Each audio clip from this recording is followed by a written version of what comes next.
So this is going to be a tutorial on my interpretation of Fats Domino's Don't Lie to Me. Originally, if you listen to the original recording, it's an F.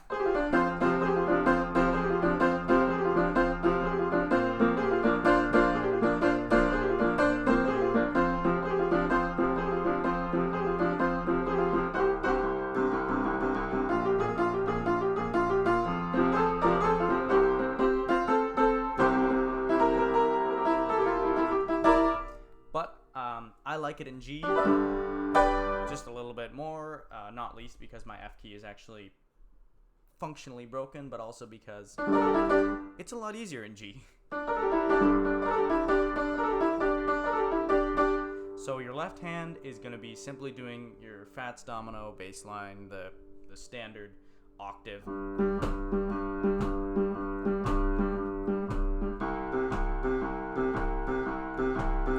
That bass line a lot. I like to add in that G, a D, and then you have a G when you're in C, and then when you add in your two Ds here, you add in an A. So you have 1 2 1 2 1 2 1 2 1 2 1 2 1 2 1 right? But instead of just playing that simply, which you know, it sounds very nicely if you're playing in a band, but if you play alone a lot, if you add in an extra note, it'll sound a lot richer, right? If you play just this on your own,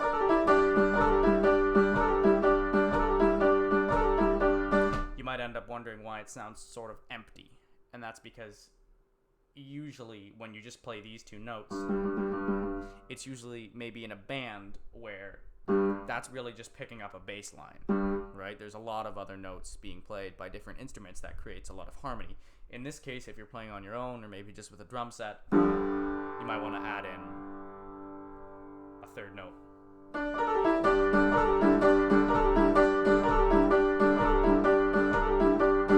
Kind of give it some more texture, some more color. So I play it with the pinky, your pointer finger, and your thumb, and the pointer finger and thumb will act together the whole time.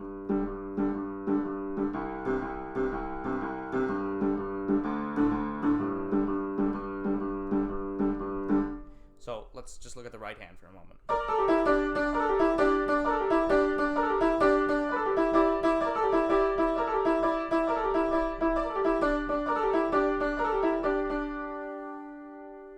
So in your right hand, it's going to start with two Ds. That's the sort of meat and potatoes of the song, is this.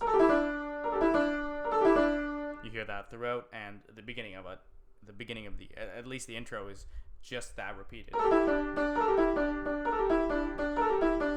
Right, so that's just built up of a B flat, an A, a G, an E, and two taps on the D.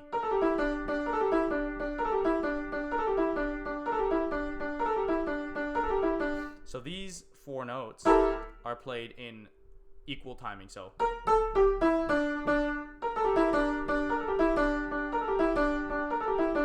right, so these four should sound 1 2 3 4 bum bum, and they speed up, right? So they should be 1 2 3 4.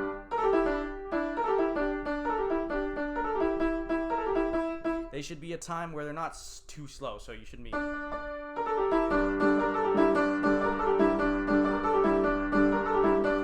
But they shouldn't be too bunched together. Don't speed them up too much, don't. That'll throw off your timing, and it won't sound very nice.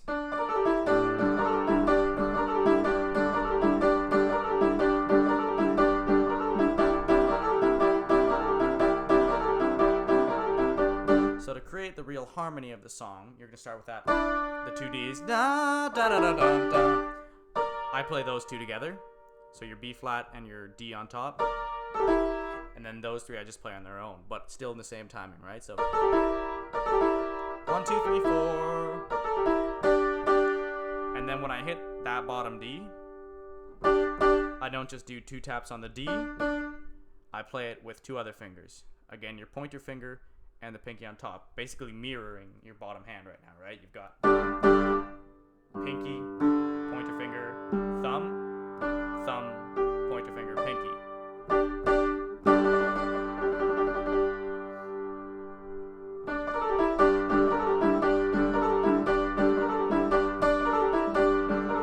And so every 4 rounds of that riff, 1, 2, 3, 4, you're gonna pause just for a moment on the D's, just the D's, no G, G, and that'll give it a little bit of suspense and add a little bit of flavor. So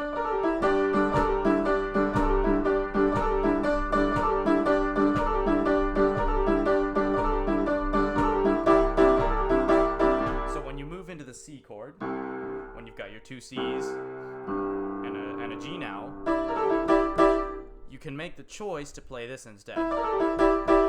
You could just play it with the E.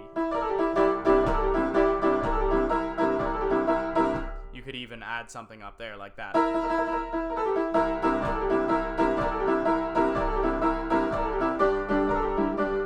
So if you felt like doing that, you can just keep it the same. You can just go and continue to play it with 2 Ds, and that's a very simple way of playing it, and it sounds pretty good. Builds up a little bit of suspense for the bottom hand. You're thinking more about the actual chords themselves rather than the sort of the basic riff that's creating the groove. But if you wanted to make it match more, now that's really deviating from the original version. But if you were to add that in, I think that sounds very nice. So when you have that, you're playing exactly the same thing, but instead of using this thumb to go down to the D, you're going to have ring finger on the B flat, middle finger on your A, pointer finger on the G, and then you've got your thumb on the E, but it just taps the E 3 times rather than having 1 tap on the E and 2 taps on the D. You just have.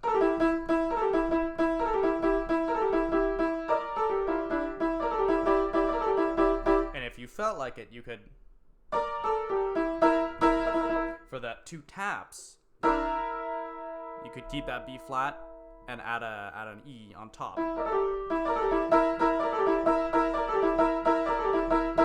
Now, I don't even know if I would play that. That's kind of difficult, but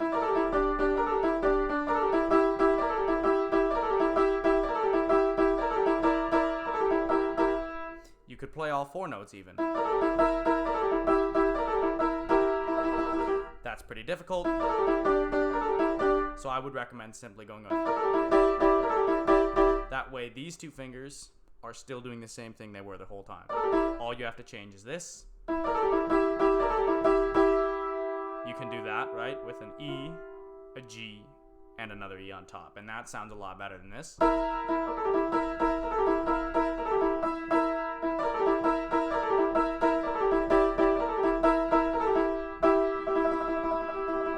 But again, that's all personal preference. You could add as many notes as you want. That's,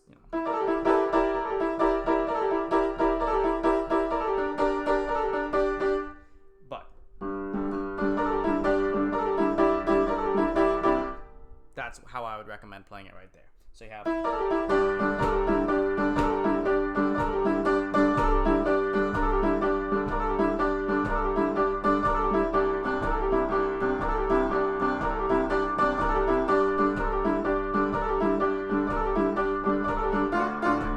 So right there you have.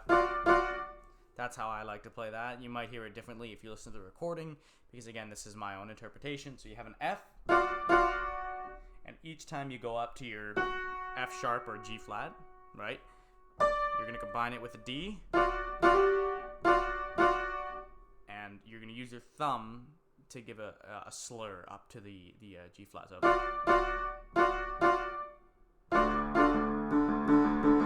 And as soon as you're done with it, you want to transfer your left hand from doing. What it's now going to do is a even hit. So. And that's going to just fill that void that's left by that. All of a sudden, you've got nothing going on in the right hand, so you want to hear something. So I'll play that.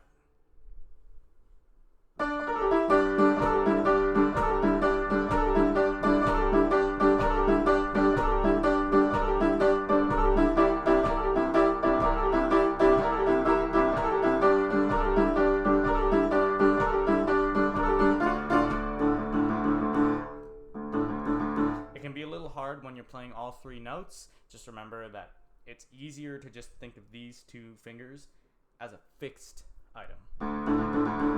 They act together. Your pinky's really doing the thinking here. My hands really shouldn't change position. You can keep it the same no matter where it's going as far as chords.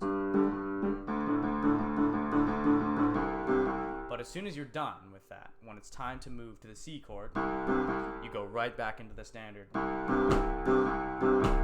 Because then you're going to be doing this.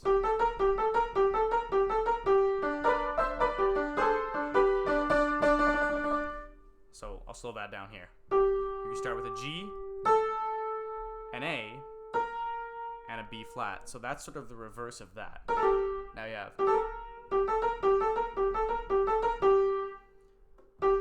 1, 2, right? So 1, 2, 3, 4, 5, and on the fifth one you just stop it on the G. 1, 2, 3, 4, 5.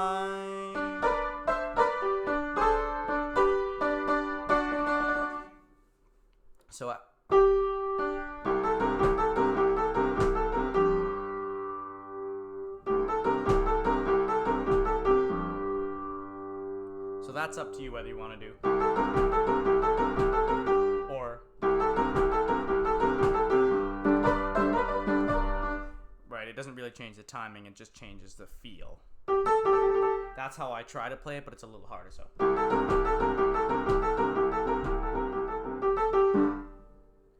So I'll add that in, and then I'll show the ending here. So it's.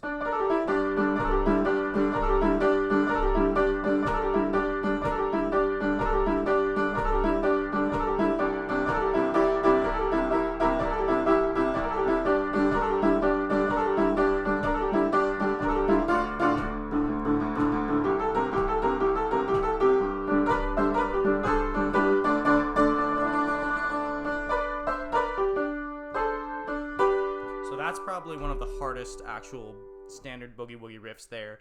That's going to be really difficult. So that's almost like your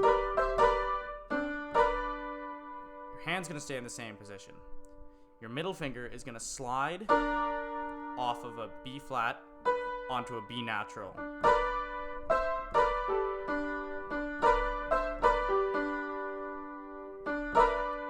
So you're going to have that. And that's going to be played with the D, so that's going to play as one hit.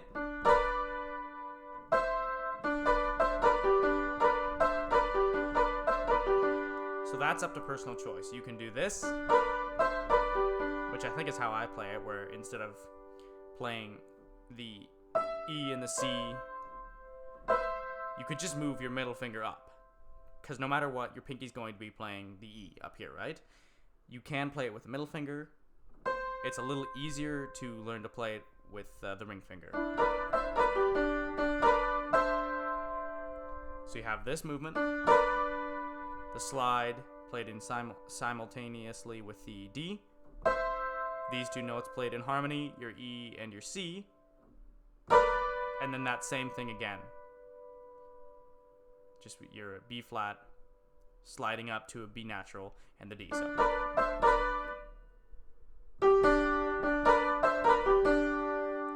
And like normal with this hand position, the D up here is gonna continue to be held down.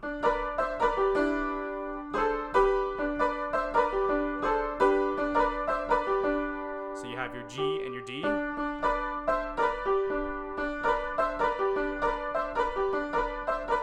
That kind of sounds cool on its own. And that's sort of my own invention there, because I'm not exactly sure how it's actually supposed to be played. I do a slur up again from your G sharp to an A, played with a C, and then you go right back to your original chord with a B natural. So I'll play that all together.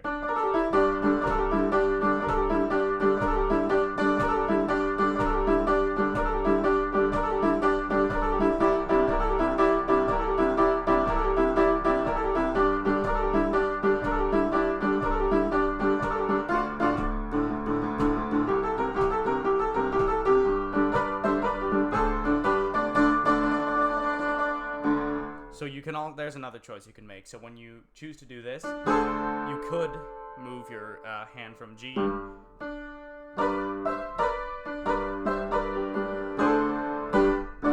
or you could just leave it on the G,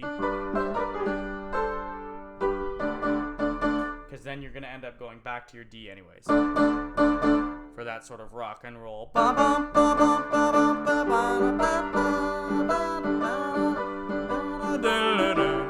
Right, and that's very much like the Fat Man. So all together.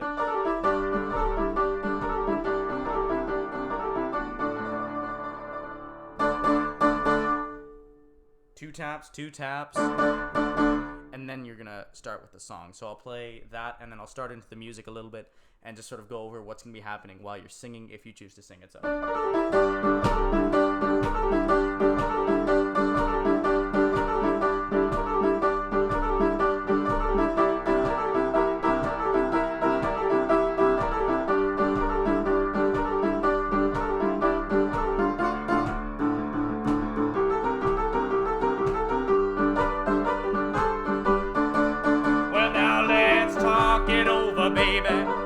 Start. I heard about the way you overdo your part, and don't you lie to me. Don't you lie to me. Well, you make me mad, and I'll get evil as a man can be. Now here's a few things I think you should learn. Right? So when you're actually playing, you might hear this. And when I started playing the song, when I originally sort of figured it out, I would have played it like that. And you're singing over it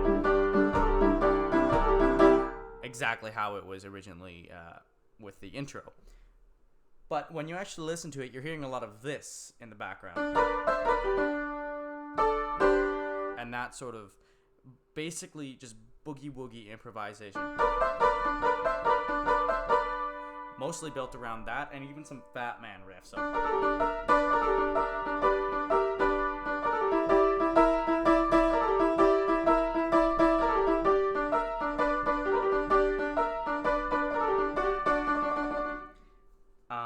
So I'll show you some basics of those. You're gonna have,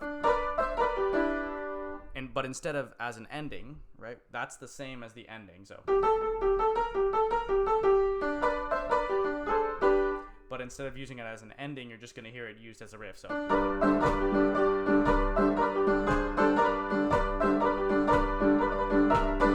Then you're going to hear that one.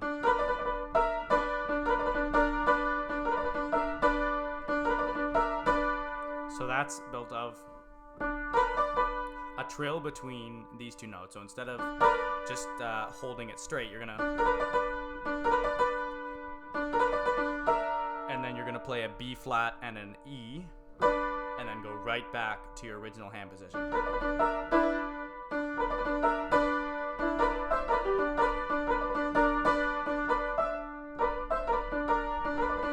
You might even hear this.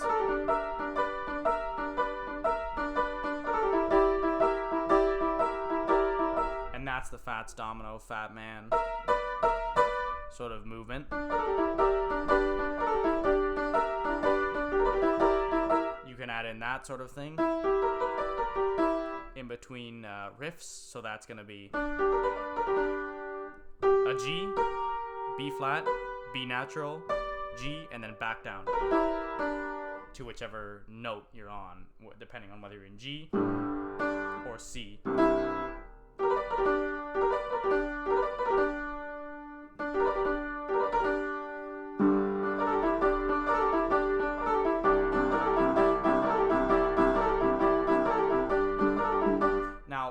Generally, if you listen to the song, you can sort of hear that at the ending, when you're in your final C chord, you're hearing this still, even when he's singing.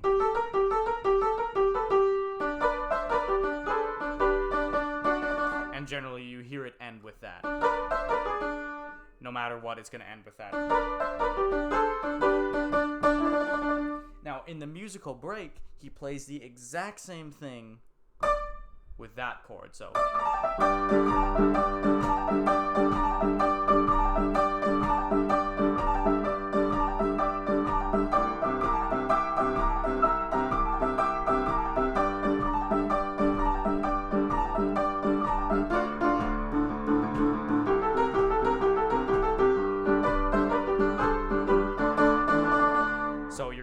octave up to play most of the musical break, except when you reach the D chord for the first time, which you're going to go straight back to how you played it in the first round of the intro.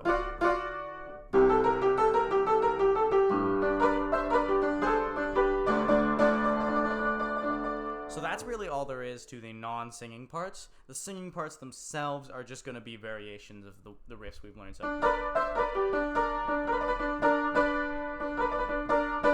you're going to hear some of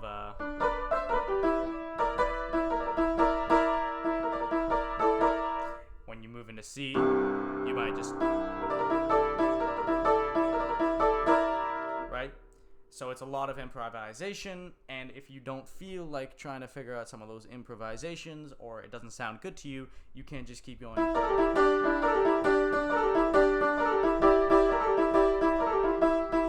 So I'm going to play the song in full and sort of hope that that gives you the feel of what it's supposed to sound like.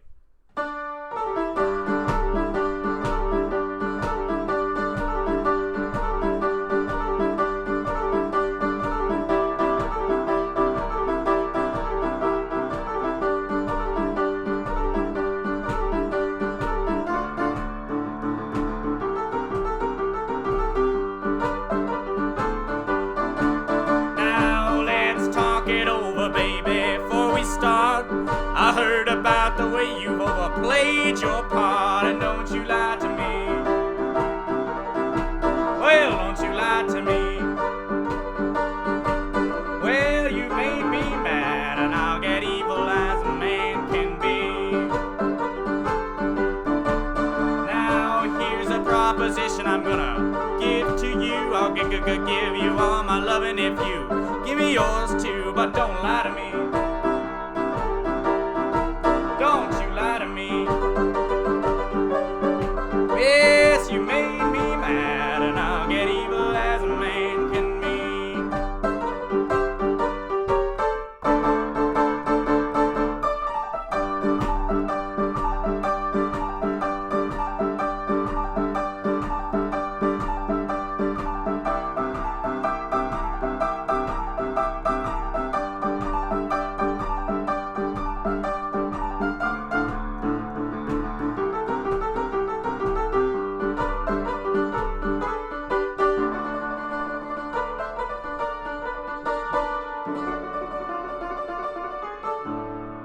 So, of course, the lyrics are very much up to your own volition. I tend to screw around with the lyrics a lot, and in part it's because I don't have the best memory, but it's also because, you know, a lot of blues is very much improvisation.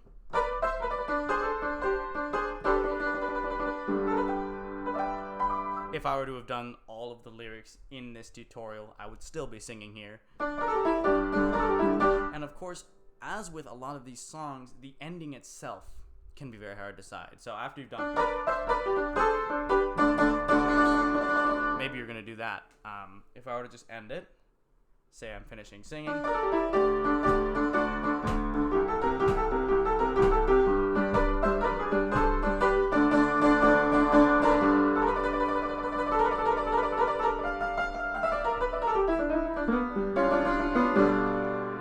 Something like that. So you're going to have a trill, a D, a B, a B and a B flat, sorry. A D, a B flat, a B, and a D.